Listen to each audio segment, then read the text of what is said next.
All right, here we are, the 60K Q&A. I can't believe we've made it this far.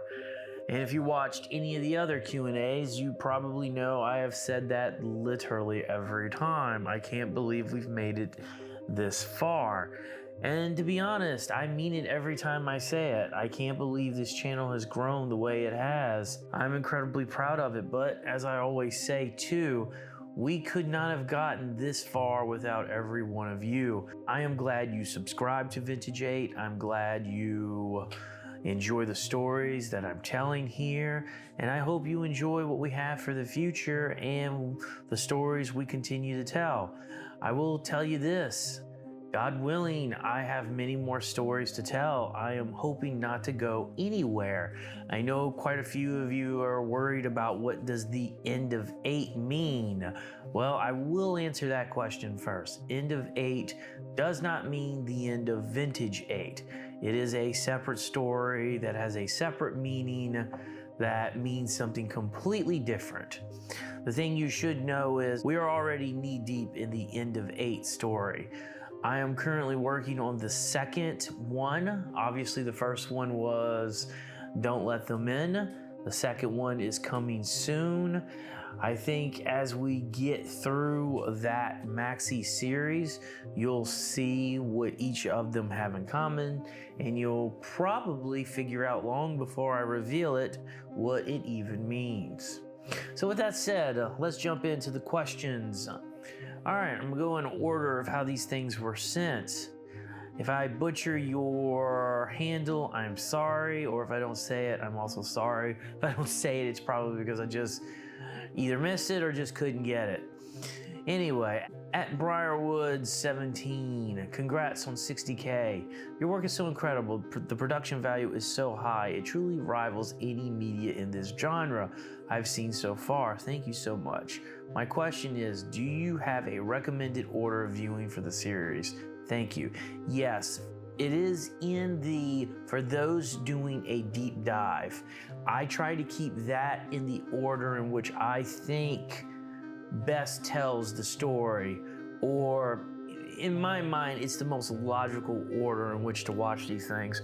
One of the problems with Vintage 8, I guess, is a lot of things happen at different times, and a lot of things are happening at the same time, so a lot of stories overlap. So picking like a chronological order doesn't quite work. I've always kind of leaned more toward information that might be useful for understanding and enjoyment of the series. So for those looking at a deep dive playlist, that one is the best one in which I think it introduces new information that you can kind of carry forward. Let's see, are you one of us? The question is are you one of us? Why do I stink? I'm sure you don't stink. I'm sure someone thinks you smell quite great. Have you ever contacted Campbell's about the potential for a promotional crossover with your content in V8? No, but I think they would have to reach out first. I imagine if I did, they would think I was crazy, which they probably wouldn't be wrong. Hello, V8, how are you and Mr. Bearlington doing? Well, I don't know how. I'm doing great, but I don't know how Mr. Bearlington is doing. Mr. Bearlington was given away long ago. I'm not sure if that was 10,000 subscribers or 20,000 subscribers. I gave those away to 2 subscribers long ago. Can you give us any hints about the end of 8 release date? I'm really hyped about it. As I said, we are already knee deep into it. That's going to be going on for quite some time. I would not expect a resolution to end of 8 anytime soon.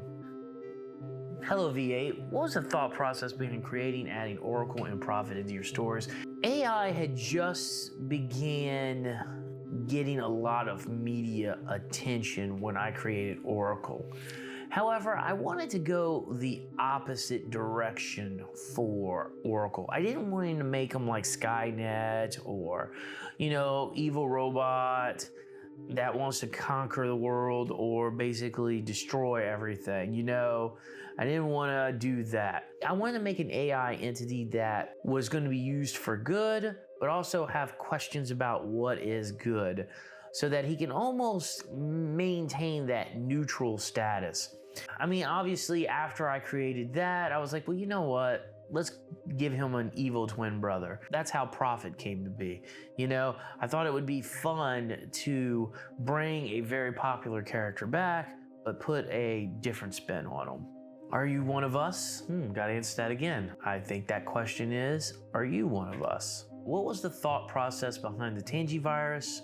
So the thought process behind the Tangi Virus was I had just come across the stories about the Mandela catalog. They were in the GQ magazine. People were talking about how, you know, analog horror was the next thing in internet horror.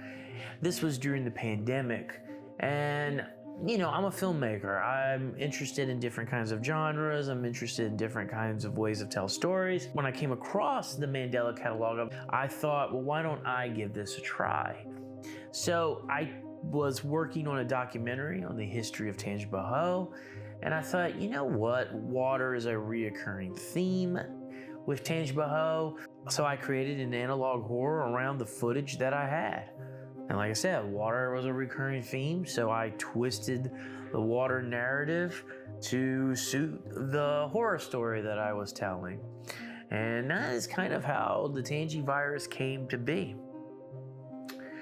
Huge fan of your work and obsessed with Oracle. My question is, what is the inspiration and development of Oracle? Like I said, Oracle was created when AI started to become a big talking point for the media. And, you know, I wanted to create something. I wanted to create an AI character that wasn't evil. I didn't want to make it where I have to take over humanity now. That seems to be something that is well done, well trodden. You know, I wanted to do something, but, you know, put my own spin on it. DM45123, let's see. If you would go back to the first analog horror you made, what would you do differently and change for it to be better with the current idea that you have for the story? I don't know if I would change too much. You know, I plan this stuff out pretty far in advance, but I will tell you one thing I definitely would change. I would have definitely called the Tangi Virus compilation, because a lot of people who watch that, I find, they think about it as one long story, where in fact it's several stories. And I find that the people who like it the least are the ones who get confused by the fact that it's mainly a compilation of different stories. Those who get that it's a compilation seem to respond better to it. And I mean, that's just what I'm seeing. I could be completely wrong, of course, but that would be one of the things that I would change. But you know, when I was getting into analog horror, I was learning this genre. I made a lot of mistakes just because I was trying to figure it out. It's so different than some of the other stuff that I've made. You know, I've been asked that question quite a bit. What is analog horror? And to me, it's really telling grand stories in a very small way. It's an interesting genre, you know? So that would definitely be one of the things I would change. I probably wouldn't put the ending of Tangi Virus in there, you know, where it looks like the world has ended. I might not would have done that, but you know, like when I made Tangi Virus, I thought that would be the one and only analog horror that I would ever do. This stuff really became like potato chips. You can't just do one. I started getting more ideas, and as I got more ideas, I just got more and more involved in this genre. Like I said, I don't see me giving it up anytime soon. I've been hooked on your videos since I found Immortal Marcus about a month and a half ago. Thank you for your work. Thank you for subscribing and watching. Hi, Vintage 8. This is kind of a long question, but please bear with me. I was doing research on some of the locations mentioned in your videos, specifically the ones mentioned in the Sinkhole series. While I was looking up, I couldn't help but notice that the Bayou Man Shack was farther from Cade's Crossing than it is in real life, assuming that in real life Hammond is what Cade Crossing is in the V8 universe. It could be a mistake on my end, maybe, but I'm also thinking too deeply about it. But regardless, it's made me curious about the topography of Cade's Crossing and just the Tangible Parish as a whole. Would you mind providing some of the details about it? So there is a Bayou Man Shack that is further away. It is called just Bayou Manchac, but that's closer toward Baton Rouge.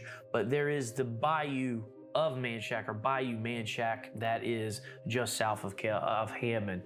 So the topography of Kate's Crossing. So I play fast and loose with a lot of the locations in Vintage 8. Kate's Crossing is Hammond, of course, but like St. Roch would be probably Madisonville or Mandeville, which is in St. Tammany Parish. Livingston, which I used in Edie, that's about where it would be in real life. Independence, which is It Lives in the Static, that is where it would be in real life as well. The difference is the town's makeup is very different than how I paint it in the story. You know, and just on that note, I'm always trying to open it up and give people a glimpse of what it looks like in Kate's Crossing too. I'm hoping to work more on the look and feel of the town in the future. I can't wait for the Prophet and Oracle part. Me too. That will not come. I'm no plan on working on that until I get beyond 100K subscribers. Good afternoon, SPC here, and I hope you're doing well and staying hydrated. Congrats on the 60K. Does the Cult of the Eye have regular religious services? If so, what do they look like? What a fascinating question.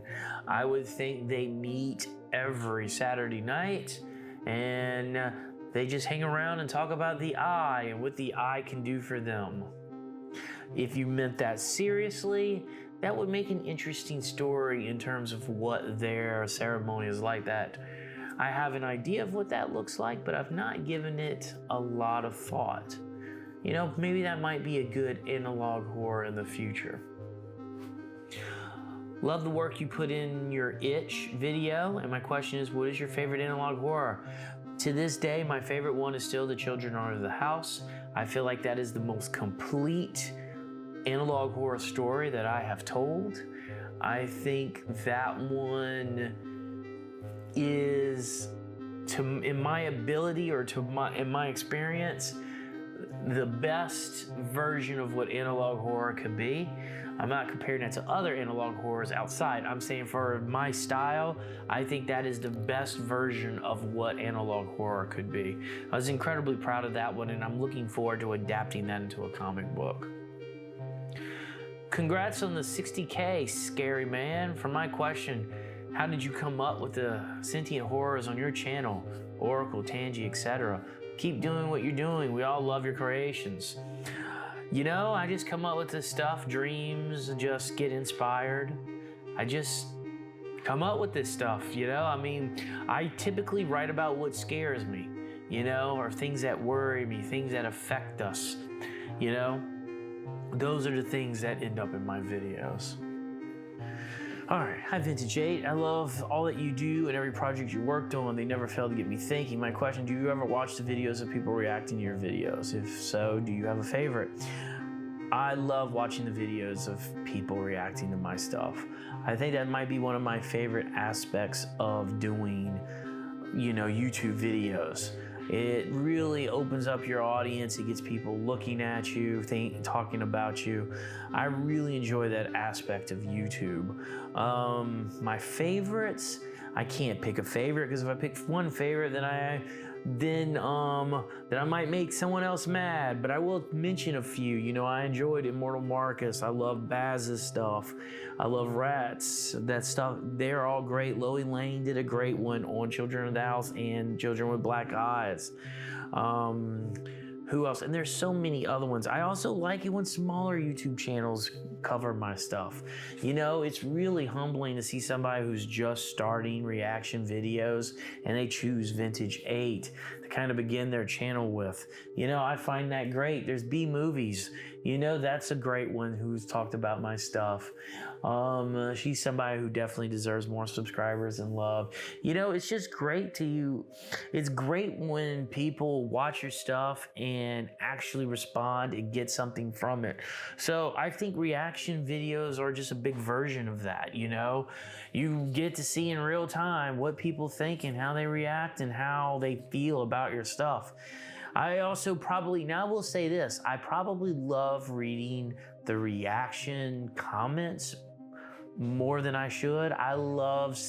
There seems to be an air of freedom to that, like where you can really get honest feedback on your stuff by looking at the comments to reactions of your work.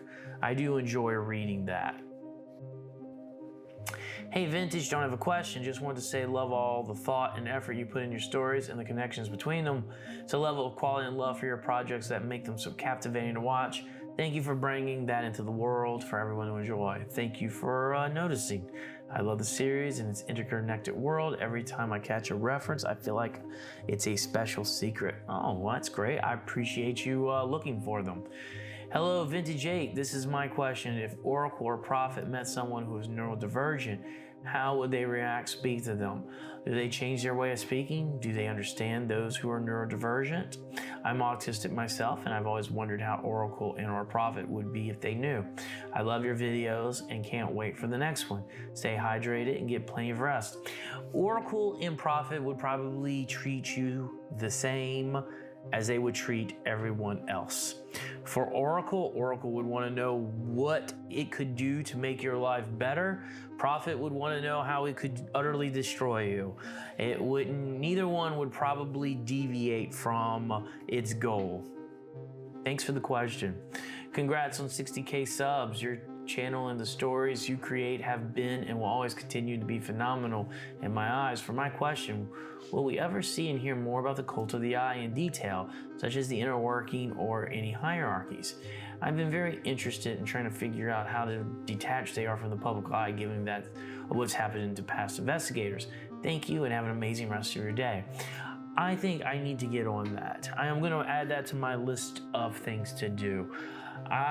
In my mind, I know how it works, but you're right. I have probably not given enough information about that. Perhaps I'll write a handbook or something. Hi, happy you're hitting another milestone on your road to 100K. Here are my questions. I know in the comments of Tangi Virus, you said Julie was an immigrant. What country did she come from? She more than likely came from Scotland. Is there any chances of characters that are known to have died showing up either via past documents or just rising from the dead, mostly towards Julia, who I miss very much, and Carl, I guess? It seemed that the voice made a deal with the eye to become the thing in the static, so would reviving the dead even be possible? I always thought if Julia would come back, it would be because she's semi-fused with her worms due to the self-medicating thing. If the eye has made a deal with you and you are absorbed into the eye, yes, you can return like Mr. Bearlington. Carl was returned to us, and not really, but like that is a version of Carl. That's not the real Carl. That's just Oracle's version of Carl. But yes, there's definitely chances for resurrections in these stories. Do you think you'll ever release canon designs for characters that don't have a canon appearance? I don't know the answer to that. I try to keep them vague enough to where different people can imagine them how they want to see them. I'll say perhaps on that one. In the last Q&A, you said that turning into reptilian animorphs won't show up anymore. Does this mean that it's no longer canon? No, anything that happened in the stories is still canon, but let me go a little further in explaining that one. The Tangi Virus does not turn anybody into a reptilian monster. I know people have said that, but that's not how I saw it. It mutates them into a monster, but I never thought of them as reptilian. The reptilian characters that I'm talking about were the alien race that lived with humanity. I use that as a reference to the V show that happened in the 90s. I wasn't aware that there was a hurtful conspiracy theory tied to the reptilian story. So that is why it will no longer be used. In my mind, the race of reptilian characters were good guys, and they are now somewhere in the galaxy enjoying retirement, no longer worrying about the eye or the Tangi virus or any other bad things. To me, they got a happy ending, and that's where that will stay. Hello, Vintage 8. I absolutely love and adore your work you've put in your analog horrors. I'm very inspired by how you write, and I was wondering, what is the thought and creative process behind every story you make? How do you captivate the audience into a different story? Honestly, every time I finish one, I don't know if anyone's gonna like it.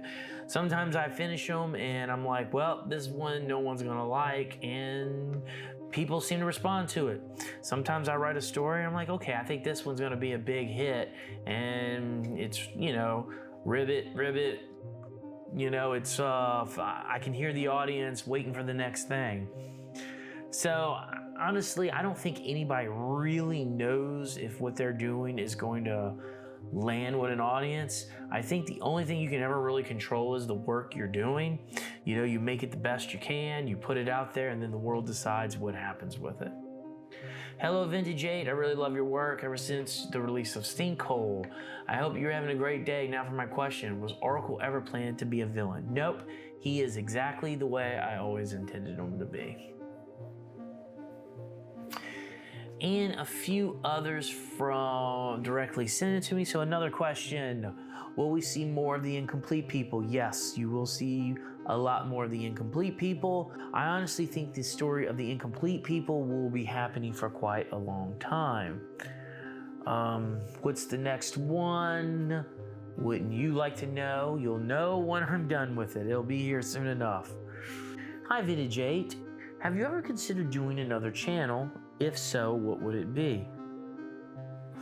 That's a interesting question. For the longest time, no. My promise was I wouldn't think about doing another channel until I hit 100K subscribers. I'm still a ways from that, but I have been mulling over a second channel. I've been really wanting to watch short films and do reviews and talk about short films.